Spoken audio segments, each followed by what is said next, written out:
Hello my cuties. तो कैसे हैं आप सब? आई होप कि आप सब बहुत अच्छे होंगे एंड अपने अपने लाइफ में एंजॉय कर रहे होंगे। तो आज मैं आप लोगों के साथ एक बार फिर से शेयर करने वाली हूँ वांगशन F of lies between us का नेक्स्ट एपिसोड। एंड मैं आप लोगों को एक बात बता देती हूँ, इससे पहले वाले एपिसोड के अंदर ना काफ़ी सारे लोगों ने मुझे कमेंट किया कि उनकी जो ये मेरी वीडियो है इसके अंदर इंग्लिश में जो है ना वॉइस आ रही है। तो वो वॉइस मेरी नहीं है, वो AI जनरेटेड वॉइस है एंड वो वॉइस ना यूट्यूब खुद करता है।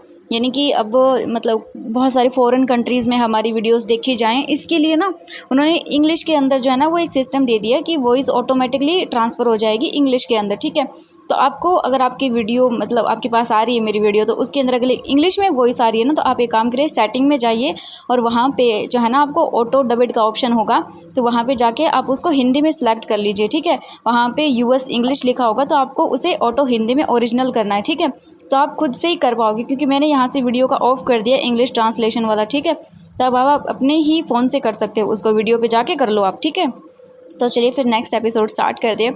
एंड मुझे काफ़ी बार कमेंट आते हैं कि दी आप हिस्टोरिकल फैन फिक्शन बनाते हो तो उसमें वीजिंग बहुत कमज़ोर होता है। तो इस फैन फिक्शन में वीजिंग कोई कमज़ोर नहीं है, वो एक वॉर जनरल है, फाइटिंग वगैरह उसे फुल आती है, तो वो कमज़ोर बिल्कुल नहीं है, ये मत समझ लेना। ठीक है, तो इसी के साथ एक और चीज़ मुझे आप लोगों को बतानी है। कल वाले पार्ट में ना एक चीज़ मिस्टेक हो गई थी मुझसे, शायद मैंने वो रीड नहीं किया था, पर दोबारा जब मैंने चीज़ों को रीड किया तो मुझे पता चला वीजिंग जो है ना वो अपना जेंडर चेंज कर सकता है, यानी कि वो फुल ऑन फीमेल में कन्वर्ट हो सकता है। बट वो चेंज क्यों नहीं होता फीमेल पूरी की पूरी? क्योंकि उसे ये पसंद नहीं है, उसे अपना मेल फॉर्म ही ज़्यादा पसंद है, उसे एज अ बॉयज़ बन के रहना ज़्यादा पसंद है, वो अपना फीमेल वाला जेंडर पसंद नहीं करता इतना, तो वो चेंज नहीं होता है। ओके, तो ये मिस्टेक थी, मैं क्लियर कर देती हूँ। ओके, तो चलिए फिर एपिसोड की स्टार्टिंग करते हैं। बट इससे पहले वाले एपिसोड में हमने ये देखा था कि जो हमारा वीजिंग था वो वैन सेक्ट से वॉर करके आया था, उसे जीत के आ चुका था। एंड दूसरी तरफ जियांग सेक्ट के अंदर आ चुका था हैंग वांगजुन, जो कि बहुत ही क्रूल किंग है, वो आ चुका था। एंड उसे जियांग के साथ ना एक एज अ अलायंस करना था, यानी कि उनको समझौता करना था। समझौते के तौर पर जियांग्स जो है ना एक तरह से लैंड सेक्ट के अंडर ही आ जाएंगे। और ये बात सुनने के बाद तो वहाँ पे कोई भी खुश नहीं था। जियांग चेंग गुस्से में बोलता है, हैंग वांगजुन तुम ऐसा नहीं कर सकते हो और हम तुम्हारे साथ कोई अलायंस नहीं करेंगे। एंड ये सब सुनने के बाद वांग जी भी गुस्से में बोलता है कि तुम ऊंची आवाज़ में मुझसे बात नहीं कर सकते हो। इसके बाद जियांग चेंग अपनी सीट से उठकर वो बोलता है, हैंग वांगजुन ये बिल्कुल भी सही नहीं है, तुम हमें फोर्स नहीं कर सकते हो अपने साथ अलायंस करने के लिए, हम पूरी तरह से फ्री हैं। हमारे पूर्वज भी इस बात की गवाही हैं कि हम लोग किसी भी अलायंस के बीच में नहीं आएंगे। वो लोग भी फ्री तौर पर रहते थे और हम लोग भी वैसे ही रहेंगे। हिस्ट्री इस चीज़ की गवाह देती है, हमने न ही तो कभी कोई अलायंस किया और न ही कभी दुश्मन बनाई। हाँ, हम जानते हैं कि वैंस कभी कभी हम पर अटैक करते हैं, बट हमने कभी भी ये नहीं चाहा कि वो हमारे दुश्मन हो, और हम दूसरी ओर लैंडिंग सेक्ट को भी अपना दुश्मन नहीं बनाएंगे। एंड ये सुनने के बाद तो वांग जी अपनी जगह से उठ जाता है और उसके बाद सीधे वो अपनी बिचन को जियांग चेंग के नेक पर रख देता है। एंड ये देखकर लैन वांग जी एक डेविल स्माइल के साथ कहता है कि तो तुम चाहते हो कि फिर मैं वायलेंस करूँ? हाँ, तुम खून खराबा चाहते हो?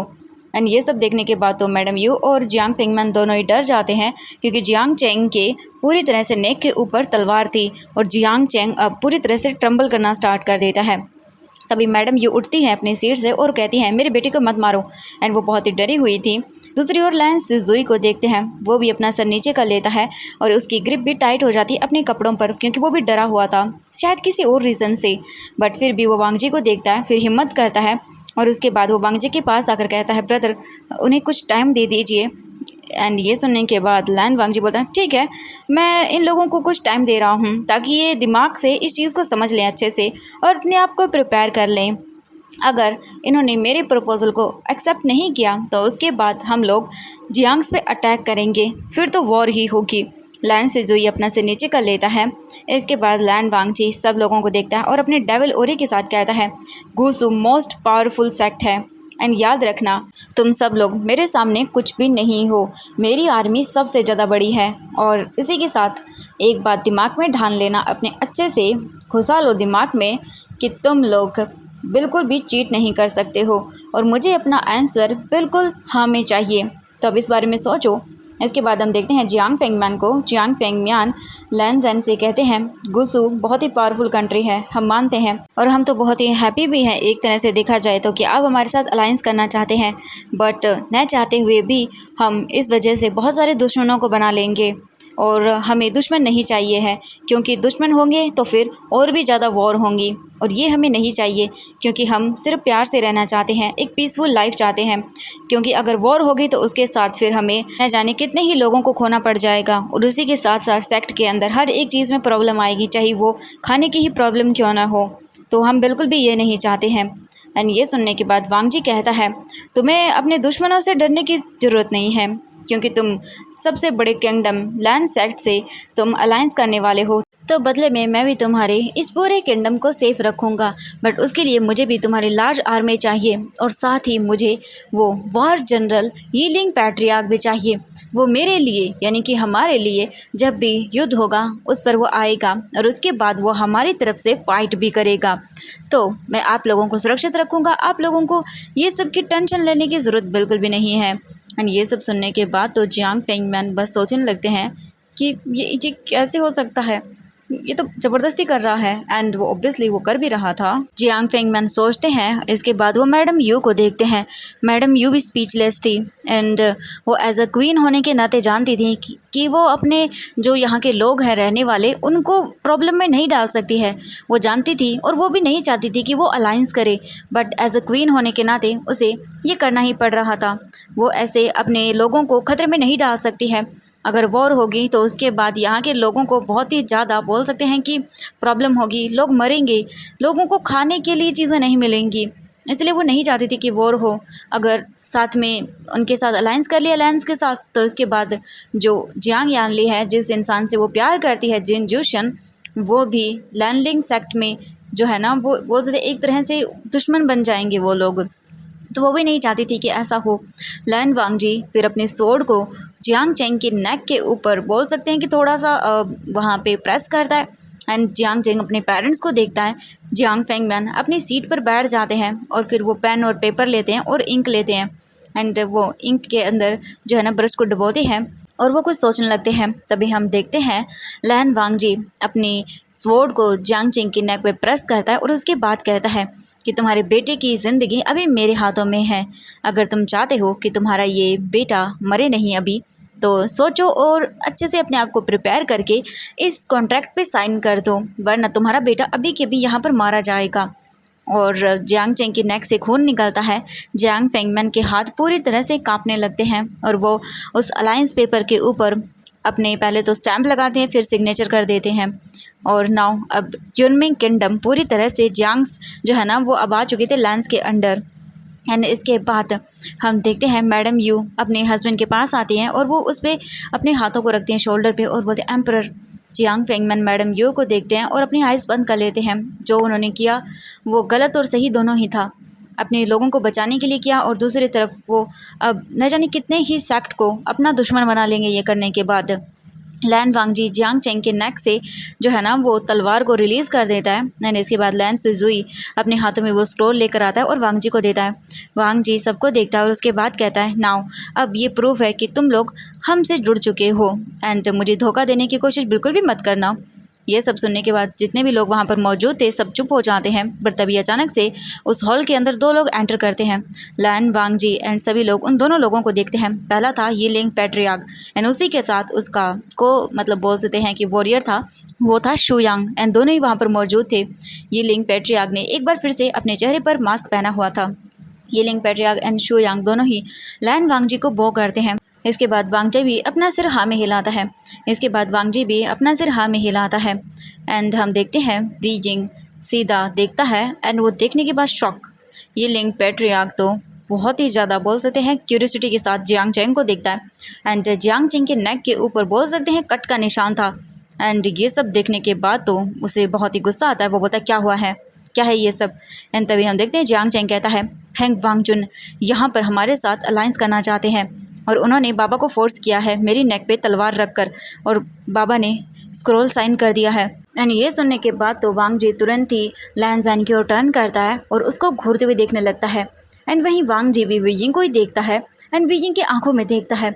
एंड इसके बाद वांगजी एक सेकंड के लिए फ्रीज रह जाता अपनी जगह पर, क्योंकि ये सेम वही आंखें थी जो उसने थोड़ी देर पहले देखी थी। पता नहीं क्यों वांगजी को भी इस इंसान से वही ओरा फील होता है जो थोड़ी देर पहले जियांग यानली से हुआ था। लैन वांगजी डेविलिश ओरे के साथ वीजिंग को देखता है और उसके बाद कहता है, ये लिंग पैट्रियार्क वी जिंग वांग जी को देख के कहता है, हैंग वांग जुन, तुम किसी को फोर्स नहीं कर सकते हो अपने साथ अलायंस करने के लिए।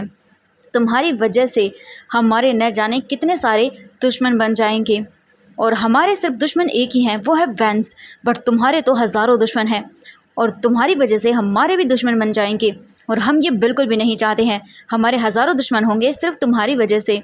एंड ये सुनने के बाद तो हम देखते हैं लैन वांग जी वी जिंग को देखता है एंड वो भी गुस्से में। एंड इसके बाद वांग जी जियांग फेंगमैन को देखता है और कहता है, जियांग फेंगमैन आप बिल्कुल साइलेंट है। एंड वांग जी जियांग फेंगमैन को घूरता है, फिर वी जिंग को देखता है और उसे भी वो एकदम घूरते हुए कहता है, तुम्हारी हिम्मत कैसे हुई ऐसे रॉयल फैमिली के मैटर्स में बोलने की?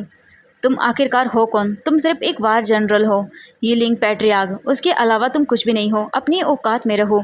क्या तुम्हें मैनर्स नहीं पता है? दो जब रॉयल फैमिली बात कर रही हो इम्पोर्टेंट मुद्दे पर, तो तुम्हारे जैसा नॉर्मल पर्सन बीच में इंटरफेयर नहीं कर सकता है इन मैटर्स के। शायद तुम्हें पता नहीं है, पर तुम्हें सिर्फ अपने वार जनरल के काम पर फोकस करना चाहिए। तुम किसी और चीज़ के बारे में सोचने के काबिल नहीं हो, और न ही तुम्हें ये हक दिया जाता है। एंड ये सुनने के बाद तो जो है ना, पूरे बोल सकते हैं असेंबली का एकदम से जो माहौल था वो गर्मा जाता है, और वी जिंग की ग्रिप टाइट हो जाती है अपने हाथों पर, और वो बस अपने हाथों की मुट्ठियों को कसकर बंद किए हुए था। वी जिंग इसके बाद वांग जी को देखते हुए कहता है, मैं सिर्फ यहाँ पर रहने वाले लोगों की चिंता कर रहा हूँ, और मैं नहीं चाहता कि लोग इस वॉर में मारे जाएं। हम सिर्फ पीस चाहते हैं और लोगों को सही सलामत चाहते हैं। एंड ये सुनने के बाद वांग जी फिर से वी जिंग से कहता है, एम्परर जियांग फेंगम्यान, तुम्हें तो सच में कोई मैनर्स नहीं है क्या? शायद तुम अपने पोजीशन से इतने लोअर पोजीशन वाले मैन को इस तरह से कोर्ट के अंदर बोलने का हुक्म दे रहे हो, बोलने दे रहे हो। क्या तुमने अपने लोगों को मैनर्स नहीं सिखाए हैं? ये वॉर जनरल है, इसका यहाँ पे बात करना बिल्कुल भी रॉयल फैमिली के मैटर्स में सही नहीं है। यहाँ पर तुमने लोगों को कैसे शिक्षा दी है? एंड ये सब सुनने के बाद तो मैडम यू को गुस्सा आता है, एंड वो सोचती हैं वी जिंग यहाँ पे इंटरफेयर क्यों कर रहा है उनके मैटर में। एंड इस सब चीज़ों से वो और गुस्सा हो जाती हैं, एंड वो वी जिंग को गुस्से में देखने लगते हैं। एंड वांग जी यहाँ पर बोल सकते हैं आर्ग्यूमेंट हो रही थी, ये सब देख के तो बहुत ही गुस्सा आ रहा था। इसके बाद हम देखते हैं मैडम यू गुस्से में कहती हैं, यीलिंग पैट्रियार्क अभी के अभी हॉल से बाहर निकलो। एंड वी जिंग मैडम यू को देखता है। इसके बाद वो कहता है, एम्प्रेस, बट मैडम यू गुस्से में वी जिंग को देखते हुए कहती हैं, अभी के अभी बाहर जाओ एंड और प्रॉब्लम को क्रिएट मत करो। हैंग वांग जुन ने बिल्कुल सही कहा, तुम अपने काम पर फोकस करो। तुम्हारा रॉयल फैमिली के अंदर बात करना बिल्कुल भी सही नहीं है। तुम्हारी ड्यूटी है सिर्फ हमारे सिटीज़न को प्रोटेक्ट करना, इसके अलावा तुम और किसी भी मैटर में बोलने के लायक नहीं हो। तो अभी के अभी निकल जाओ यहाँ से। एंड वैसे भी हमारा हैंग वांग जुन के साथ अलायंस हो चुका है और अब कुछ भी चेंज होने वाला नहीं है। एंड ये सुनने के बाद तो वी जिंग को बहुत ही हर्ट होता है। मतलब एक इंसान आपकी फैमिली के लिए कितना कुछ कर रहा है और आप उसे सर्वेंट से भी नीचा समझ रहे हो, तो ऑब्वियसली वी जिंग दुखी होगा ही यहाँ पर। नाउ अभी वी जिंग सोचता है और वो याद करता है अपनी बहन जियांग यानली, और उसी के साथ वो जिन जूशियान के बारे में भी सोचता है। अब बहुत ही डिफ़िकल्ट हो जाएगा जियांग यानली का और उसी के साथ जियांग यानली और जिन जोशन की वेडिंग करना, क्योंकि अगर लैन वांगजी को उनके रिलेशनशिप के बारे में पता चला तो फिर वो इस वेडिंग को कैंसिल करवा देगा, और उसी के साथ साथ वो युनमिंग जियांग किंगडम पर भी अटैक कर देगा उसे धोखा देने की कोशिश में। एंड वी जिंग बस सबको देखता है और वो वहाँ से चला जाता है शुयांग के साथ, और वो भी गुस्से में। वांग जी इसके बाद देखते हैं हम लैन सुजुई को देखता है, एंड वो वहाँ से चला जाता है जो गेस्ट प्लेस उन्हें दिया गया था रहने के लिए। तो हैंग वांग जुन तो अपने आर्मी पर्सन के साथ वहाँ से जा चुका था। अभी इवनिंग का टाइम देखते हैं, इवनिंग का टाइम हो चुका था। यानली वापस अपनी जगह पर आ जाती है। वी जिंग और जियांग चेंग यानली को सब कुछ बताते हैं कि कैसे जो बोल सकते हैं कि जियांग चेंग को पनिश एज अ बोल सकते हैं सताने के लिए वी जिंग ने गलती से अपने आप को चेंज कर लिया था और वो वांग जी से टकरा गया था। वी जिंग देखता है और बोलता है, शीजे आई एम सॉरी, मुझे माफ़ कर दीजिए। ये सुनने के बाद यानली कहती, कोई बात नहीं आशियन, मैं तुम्हें माफ़ कर रही हूँ, but please next time careful रहना, दोबारा ऐसा मत करना। वी जिंग कहता है, मुझे माफ़ कर दीजिए शीजे, मेरी वजह से आपको सबके सामने ह्यूमिलेशन सहना पड़ा। प्लीज़ आप चाहें तो मुझे कोई भी पनिशमेंट दे सकते हैं, मैं सह लूँगा, और मैं दोबारा से कभी आपका गेट पे नहीं लूँगा। मैं तो कभी भी अपने आप को चेंज ही नहीं करूँगा। एंड ये सुनने के बाद यानली स्माइल करती है और बोलती है, आशियन कोई बात नहीं, मैं तुम्हें माफ़ कर रही हूँ, तुम चिंता मत करो। वी जिंग ये सुनने के बाद स्माइल करता है और उसके बाद वो एक रिलीफ बोल सकते हैं फील करता है। एंड नाउ इसके बाद वो अपना सर जियांग यानली की गोद में रख लेता है। एंड इसके बाद हम देखते हैं जियांग चेंग एंड यानली बस ऐसे ही थे तभी जियांग चैंग कहता है शिजे एक और बड़ी प्रॉब्लम हो गई है, और वो भी वीजिंग और यानली के साथ बैठ जाता है। यानली सीरियस वॉइस में बोलती है क्या हुआ है, मुझे बताओगी क्या कोई प्रॉब्लम है। इसके बाद जियांग चैंग कहता है शिजे हैंग वांगजुन ने फोर्सफुली हमारे साथ अलायंस कर लिया है, एंड इसका मतलब है कि अब जो भी हैंग वांगजुन का दुश्मन होगा वो अब हमारा दुश्मन होगा। लैनलिन सेक्ट भी अब हमारा दुश्मन है अगर हैंग वांगजुन का वो दुश्मन है तो। एंड ये सुनने के बाद तो यान ली बहुत ही ज़्यादा टेंशन में आ जाती है और वो अपना हाथ अपने माउथ पे रखती है और वो इमोशनल हो जाती है। जेन जोशन भी अपने रूम में ही था, वो रेस्ट कर रहा था क्योंकि उसे बाहर ऐसे ओपनली जाने की परमिशन नहीं थी और वो जा भी नहीं सकता था। और उसे पता चल गया था कि कैसे हैंग वांगजुन ने फोर्सफुली जियांग्स के साथ अलायंस किया है। लैन वांगजी ने अगर उसे यहाँ पर देख लिया तो बहुत बड़ा मैस क्रिएट हो जाएगा, इसलिए वो अपने रूम में ही था जियांग फैमिली की सेफ्टी के लिए। डिनर करने के बाद वी यिंग जियांग फेंगमिन से और मैडम यू से पर्सनल में मिलने के लिए जाता है, एंड अभी वो बहुत ही ज़्यादा नर्वस था उन्हें सच बताने के लिए।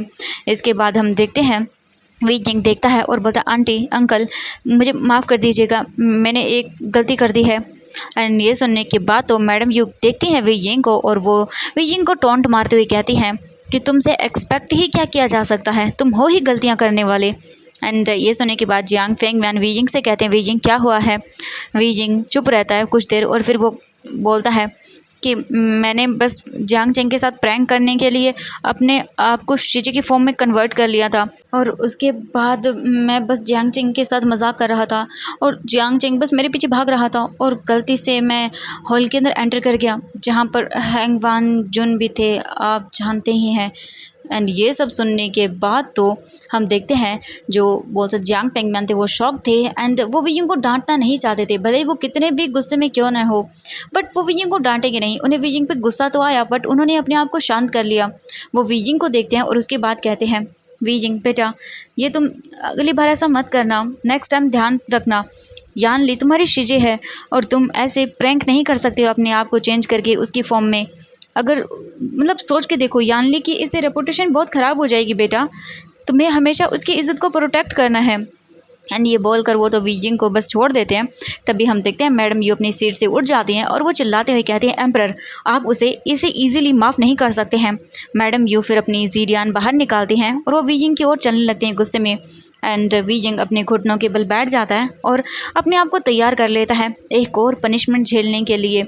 जियांग फेंगमिन कहता है नहीं यू रुक जाओ, बट इससे पहले कि मैडम यू अपने आप को रोक पाती या जियांग फेंगमिन उसे रोक पाते, मैडम यू किसी की नहीं सुनती है एंड वो सीधे वी यिंग की बैक पे अटैक करते हैं जीडियान से, और वी यिंग आइज़ बंद कर लेता है और सारे पेन को झेल जाता है। मैडम यू इसके बाद वापस से अपनी जगह पर चली जाती है। वी यिंग दर्द में था बट वो एम्परर और एम्प्रेस को बो करता है और उसके बाद अपने रूम में चला जाता है।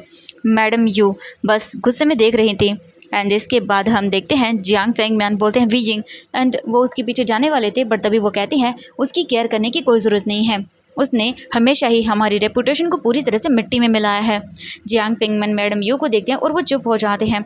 इसके बाद अब वो डिस्कस करने लगते हैं यान ली और जेन जोशन के रिश्ते के बारे में कि अब कैसे इस प्रॉब्लम को सॉल्व किया जाए, क्योंकि वो हैंग वांगजुन के अगेंस्ट नहीं जा सकते हैं। अगर वो उसके अगेंस्ट गए तो उसके बाद उनका जियांग किंगडम पूरी तरह से तबाह हो जाएगा, क्योंकि जो लैंड सेक्ट है वो बहुत बड़ा है और उनके साथ युद्ध करना मतलब कि पूरी तरह से अपने कबीले को ख़तरे में डाल देना एंड अपना कबीला ख़त्म कर लेना। तो इसीलिए अब वो ये भी नहीं कर सकते थे। वी यिंग को देखते हैं, वी यिंग वापस से अपने कमरे में आ चुका था। वो अपने आउटर रोब को निकालता है एंड पूरी तरह से वो बोल सकते हैं अपनी बैग को देखता है तो उस पर एक बहुत बड़ा सा जीडियान के मार का निशान बन चुका था। अगर कोई नॉर्मल पर्सन होता इस पनिशमेंट को लेने के बाद, उस वेपन को सहने के बाद, वो तो कुछ ही सेकंड्स के अंदर मर जाता, बट ये वी वूजियान था, उसके अंदर इतनी पावर थी कि वो इसे सह सके। और उसके बाद उसके अंदर एक गोल्डन कॉर भी थी जो कि बहुत स्ट्रॉन्ग थी एंड वी यिंग कैपेबल था कि वो इस पेन को भी सह सकता है। वी यिंग अपने आप को मेडिसिन अप्लाई करने की कोशिश करता है बैक के ऊपर एंड वी यिंग के बोल सकते बैक के ऊपर और भी कई ज़्यादा वाउंड्स थे एंड उसी के साथ अब एक और वाउंड बन गया था बहुत ही गहरा। वी यिंग की बैक पे अब जो ये निशान था बहुत ही गहरा और डीप था और उससे खून भी निकल रहा था। हम दूसरी ओर लैन वांगजी को देखते हैं जो अपने रेस्ट रूम के अंदर था और वो याद करता है वो मोमेंट जब जियांग यानली उसके बाहों में थी और उसने उसकी आंखों में देखा था। वो आंखें ब्राइट थी, शाइनिंग थी एंड कितनी ज़्यादा अट्रैक्टिव थी। उसकी बॉडी ज़्यादा अट्रैक्टिव नहीं थी एंड नहीं वांगजी को लगी, बस उसकी आंखें वो बहुत अट्रैक्टिव लगी एंड उसकी बॉडी से ज़्यादा तो उसकी नज़रें सिर्फ उसकी आंखों पर थी एंड बस ये सारी चीज़ें वो रिमेंबर करता है। उसके फ्यूचर को और याद नहीं किया, बस आंखों को याद किया। वो आईज ही कुछ अलग थी, उनका ऑरा ही कुछ अलग था एंड तभी अचानक से एक और वांगजी के माइंड में फ्लैशबैक आता है एंड वो था यीलिंग पैट्रिया का। एंड वो यीलिंग पैट्रिया को याद करता है और उसके बाद वो डबल स्माइल करते हुए कहता है, यीलिंग पैट्रिया, तुमने हिम्मत कैसे की मुझसे इतने लाउड वॉइस के अंदर बात करने की? आज तक किसी ने भी मुझसे ऐसे बात नहीं की है और तुमने अपने वॉइस को रेज़ किया, वो भी मेरे सामने। अब देखना, यूनमिंग किंगडम की सारी पावर्स मेरे हाथों में है और मैं तुम्हें फोर्स कर दूंगा मेरे अकॉर्डिंग काम करने के लिए और तुम्हारी ईगो को ब्रेक करूंगा बहुत ही अच्छे से। वांग जी ये सारी चीज़ें सोचता है और इसके बाद वांग जी रिमेंबर करता है यीलिंग पैट्रिया की उन आइज़ को जो कि सेम थी, जो जियांग यानली की आंखें थी, एकदम सेम हो रहा था उन दोनों के अंदर। वांग जी जब जियांग यानली की आइज़ को याद करता है और उसके बाद वो वीजिंग की आइज़ को यानी कि यीलिंग पैट्रिया की आंखों को सोचता है तो उसे सेम लगती हैं, जिसे सेम ही हो रहा था दोनों का। एंड वांग जी अपने सिर को हिलाता है और आइज़ बंद कर लेता है और सोचता है ये क्या हो रहा है उसके साथ, ऐसा नहीं हो सकता है। मतलब वो कैसे सोच सकता है, मतलब सेम वे से ऐसे जियांग यानली और ऐसे यीलिंग पैट्रिया, व्हाट, ये क्या हो रहा है उसके साथ। हाँ, अभी हम देखते हैं यहाँ से नेक्स्ट डे का सीन। मॉर्निंग हो चुकी थी एंड वांग जी ने काफ़ी सारे जो गिफ्ट्स थे वो दे चुका था वो गुसू किंगडम को, क्योंकि अब उसे वापस जाना था एंड वो अपनी प्रिपरेशन कर रहा था वापस गुसू जाने की। तभी हम देखते हैं वीजिंग कुछ सर्वेंट्स के साथ वांग जी का जो गेस्ट क्वार्टर था वहाँ पर आता है एंड जो सर्वेंट्स थे उन्होंने काफ़ी सारे गिफ्ट्स को पकड़ा हुआ था अपने हाथों में, जो कि ओब्वियसली जियांग फेंगमैन के तौर से तरफ से भेजे गए थे। हम देखते हैं वीजिंग को जो कि वहाँ पर आ चुका था एंड एक सर्वेंट बोल सकते हैं वांग जी का एक गार्ड जाता है और वांग जी को इन्फॉर्म करता है कि हैंग वांगजुन यूनमिंग सेक्ट से कुछ गिफ्ट आए हैं आपके लिए। एंड सर्वेंट्स बाहर कोर्टयार्ड में खड़े हुए हैं कि सुन के वांग जी अपने गार्ड को देखता है और कहता है जाओ उन्हें अंदर बुलाओ। इसके तुरंत ही बाद जो सर्वेंट्स थे वो अपने हाथों में गिफ्ट लेके अंदर आते और उसके बाद वो सब वांग जी को बो करते हैं। वांग जी अपनी बैग करके उनकी ओर खड़ा हुआ था एंड इसके बाद हम देखते हैं वीजिंग वांग जी के ओर देखता है और उसके बाद वांग जी को बो करते हुए कहता है हैंग वांगजुन। एंड हम देखते हैं वांग जी अपने फेस को टर्न करता है वीजिंग की ओर एंड वो वीजिंग को देखता है, वांग जी भी वीजिंग को देखता है एंड वीजिंग भी वांग जी को देखता है। एंड इसके बाद हम देखते हैं वीजिंग वांग जी को देखते हुए कहता है हैंग वांगजुन, हमारे एम्परर ने आपके लिए कुछ चीज़ें भेजी हैं। आई होप कि हमारे सेक्ट एक दूसरे के हमेशा से ही दोस्त बन के रहेंगे एंड दोनों किंगडम के बीच में पीस बनी रहेगी। एंड ये सब सुनने के बाद हम देखते हैं वांग जी वीजिंग को देखता है और उसके बाद कहता है होप तो मैं भी यही कर रहा हूँ, मुझे बिट्रेयल बिल्कुल पसंद नहीं है। आई होप कि हमारे बीच में जो ये अलायंस हुआ है ये दोनों की ही ड्यूटी बनती है कि एक दूसरे का साथ निभाएं एंड ज़रूरत पड़ने पर एक दूसरे की हेल्प भी करे। ये सुनने के बाद वीजिंग अपना सिर हाँ में हिलाता है और वो अपने सर्वेंट्स को देखता है और उसके बाद सर्वेंट्स को उन सारी चीज़ों को वांग जी के सामने लाने के लिए कहता है। उन सारी चीज़ों के अंदर बहुत सारे बोल सकते हैं पर्ल्स थे एंड काफ़ी सारी गोल्ड की ज्वेलरी थी जो बहुत ही एक्सपेंसिव थी। एंड वीजिंग देखता है वांग जी को और कहता है एम्परर, ये गिफ्ट्स हैं जो हमारे एम्परर की तरफ से आपके लिए हैं। वांग जी अपना सिर हिलाता है एंड वो बोल सकते हैं वीजिंग को देखता है। वीजिंग फिर वांग जी को बो करता है अगेन और फिर वहाँ से सर्वेंट्स के साथ चला जाता है। वांग जी फिर देखता है वीजिंग को जाते हुए देखता है वहाँ से और उसके बाद कहता है क्या वो सर्वेंट था। एंड ये सुनने के बाद हम देखते हैं एक गार्ड कहता है शायद वो हो सकता है सर्वेंट हो, बट उसकी ड्रेस तो बिल्कुल सर्वेंट जैसी नहीं है, शायद वो हो सकता है यहाँ पर हेड सर्वेंट हो। एम्परर ने उसे भेजा था यहाँ पर शायद गिफ्ट लेकर, तो वो भी हो सकता है एक सर्वेंट ही हो बट उसका लेवल हाई हो।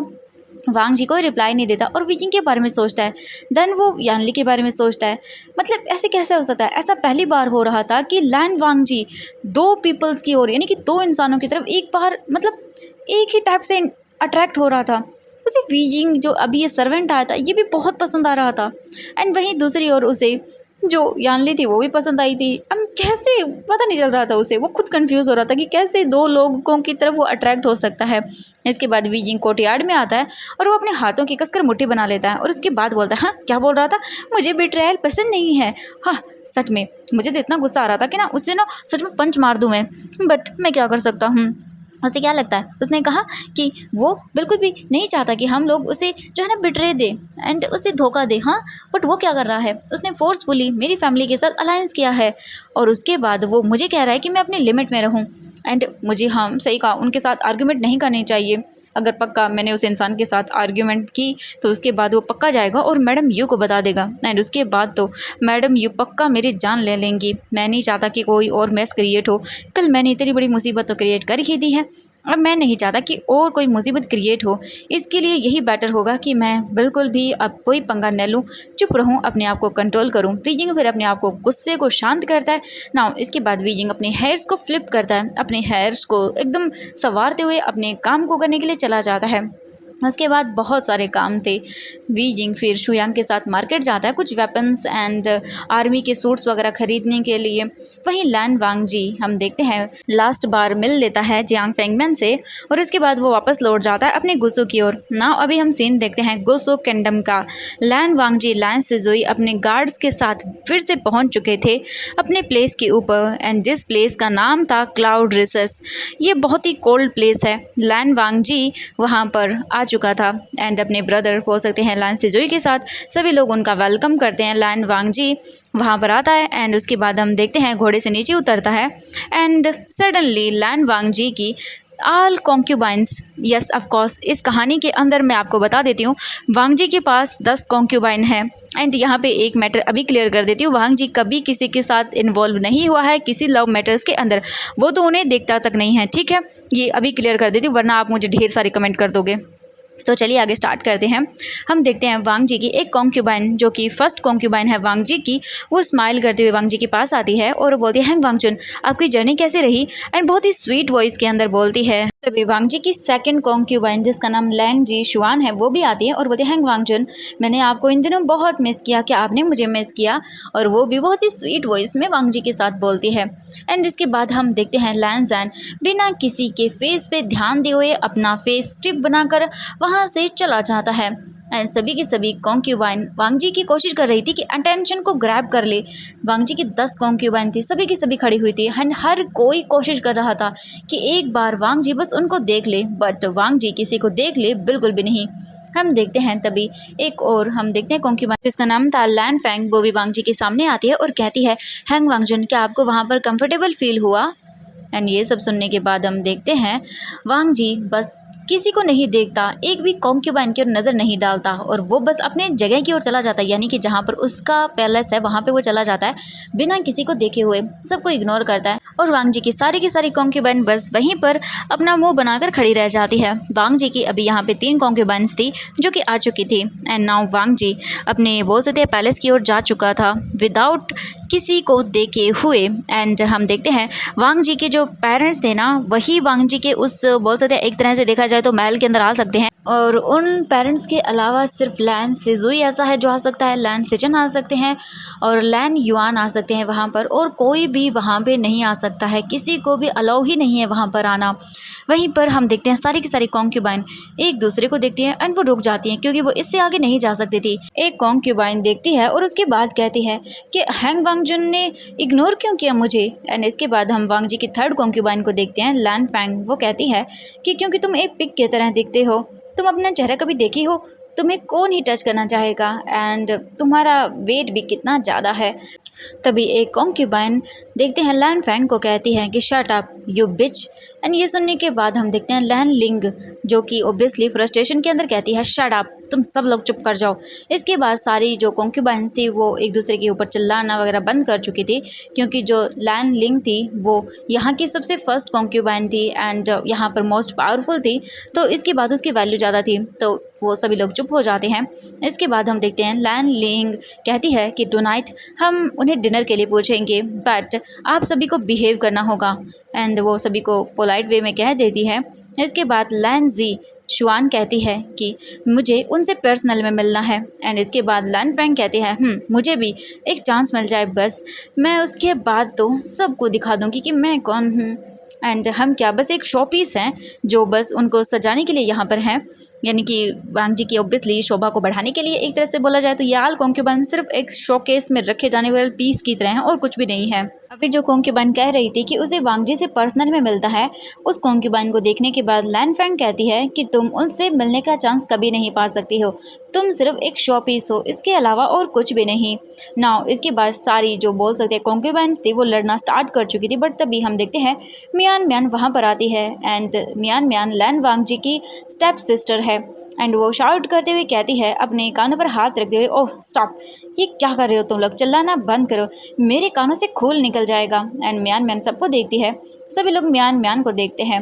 मियान म्यान सबको देखते हुए कहती है, मैंने सुना मेरे भाई आ चुके हैं यहाँ पर, क्या वो यहाँ पर हैं? इसके बाद हम देखते हैं एक कॉन्क्यूबाइन कहती है वो अपने पैलेस के अंदर जा चुके हैं। इसके बाद मियान म्यान स्माइल करती है और कहती है, ओह सो तुम लोग फाइट कर रहे हो उनके लिए। एंड इसके बाद हम देखते हैं लैन लिंग जो सबको देखती है और फिर बोलती है, इसमें हंसने जैसे वाली बात क्या है?